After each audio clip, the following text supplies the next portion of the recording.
Class is now in session. I am Professor Hockey, and today we'll be discussing the game between the Sharks and the Canucks, in which the Sharks managed to win 3-2. The Sharks now 3-0 on the year against the Vancouver Canucks, although this game was much closer than their two previous meetings. Of course, only a win by 1 goal. First period started out, and the Sharks on the power play, their first of the game, they ended up, I think, with 3 on the entire 60 minutes. They get a goal from Timo Meier as he ties his career high in goals with his 21st, still with, I think, 23 games to go on the year, so he should be able to get a new career high in terms of goal. A beautiful assist coming from Erik Carlsson in his first game back from injury, and the Sharks led 1-0, but not for long. Antoine Roussel on a breakaway tied it up at 1, and that was the score at the end of the first period. Coming to the second period, while the Canucks seemed to get the majority of the shots at the very least, it was the Sharks getting the only goal. That was Logan Couture's his 21st as well, and so the Sharks took a lead into the third period. That lead would not last long in the final frame, as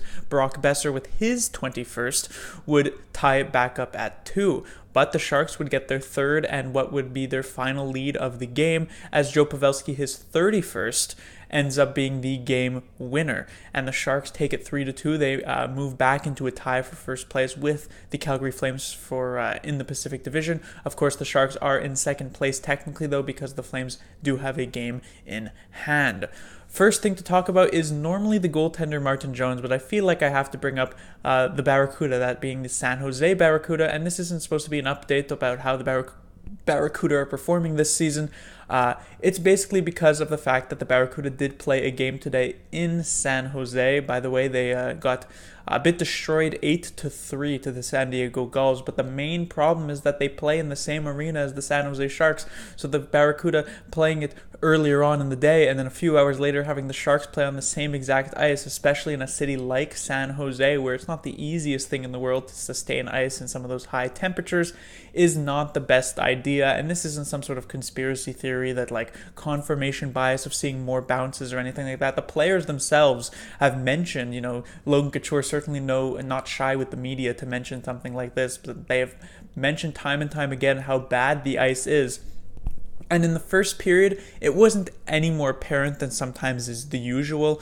But in the second period, you could definitely tell there was like a big stretch of maybe 3-4 minutes without a whistle in the second period, in which the puck was just bouncing everywhere. LeBanc fanned on 2 great opportunities in the slot. Like, players were falling. The puck was just bouncing all over. And, it's not necessarily something that works in the deficit of the Sharks. It works, against both teams. I mean, we saw in the game-winning goal from Pavelski, Biega for the Canucks, their defenseman, as the puck bounced over his stick while he's trying to clear the zone. The Sharks jump on top of it and they get the game-winning goal, and so it works against both teams. But the problem is that when the puck is just bouncing everywhere, you take a game like hockey that's already pretty luck-based, on just a single given night. One of the reasons a lot of people like to say that any team could be any other team on any given night is because, yes, there is some parity in the NHL, but also because that a lot of games can be influenced a ton by luck. If your goalie's on, if the shots are going in, some pucks can go 1 inch to the side, 1 inch to the other side, and be the difference between a game winner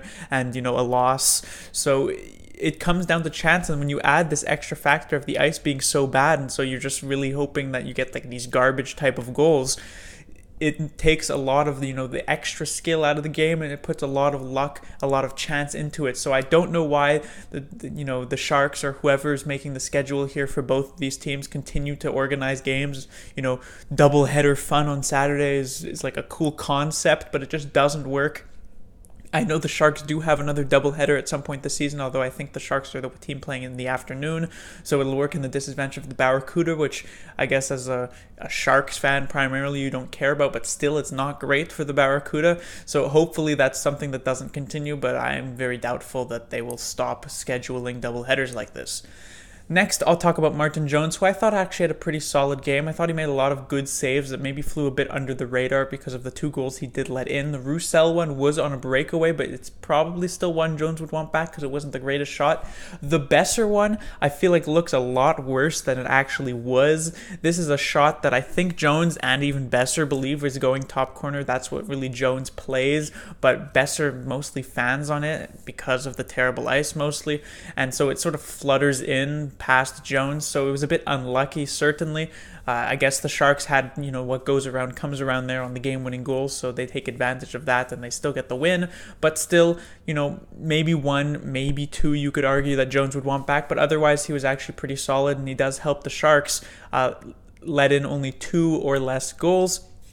That seems, of course, to be the recipe for victory for the San Jose Sharks, who I think are now maybe 25-0 in situations like that this season.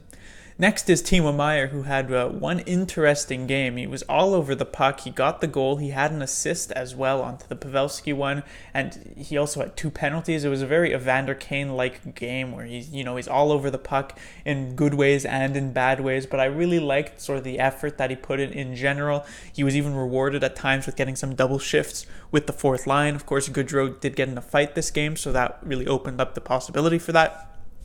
And so I just liked Meier's game in general, and it's something that he needs to do. He really needs to be a player who gets involved in the play, because that's the way he is able to actually score his goals. He probably could have had more than one tonight if Jacob Markstrom for the Canucks wasn't actually that good, because he actually had a very solid game for himself. Next is Erik Carlsson, who of course had his first game back here tonight. He was pretty good. Of course, he started off this game with that beautiful assist on the Timo Meier game opening goal. Otherwise, you could tell he was easing himself into this game. He never really skated fully. If you recall before his injury, there were so many times where he was able to use like an insane amount of speed. He never really was able to show that in this game. I feel like he's sort of still transitioning, maybe not yet at 100%. He played with Vlasic in this game, so instead of returning to his normal partner of Dylan, or who was his normal partner before his injury, he plays with Vlasic. This pairing that was supposed to be some sort of match made in heaven when the Sharks acquired Erik Carlsson didn't work out earlier on, and honestly, I wasn't really a fan of it tonight. It seems as though these two players just can't seem to match. They seem to just not have any sort of chemistry. I did not really like this pairing. I assume DeBoer will at least try it for a couple more games. I do hope, because if it does end up getting off the ground, this could be like one of the best pairings in the entire NHL.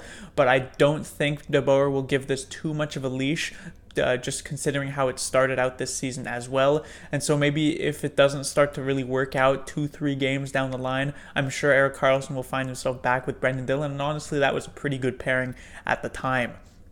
Transitioning on, and one of the reasons why I also hope Vlasic and Carlsson work, because Dillon and Braun, who have been very good since the All-Star break defensively, combine here in this game and were absolutely fantastic. I thought they were the best pairing for the San Jose Sharks. So good defensively. They didn't get too much ice time. I know Dillon only had 14 minutes.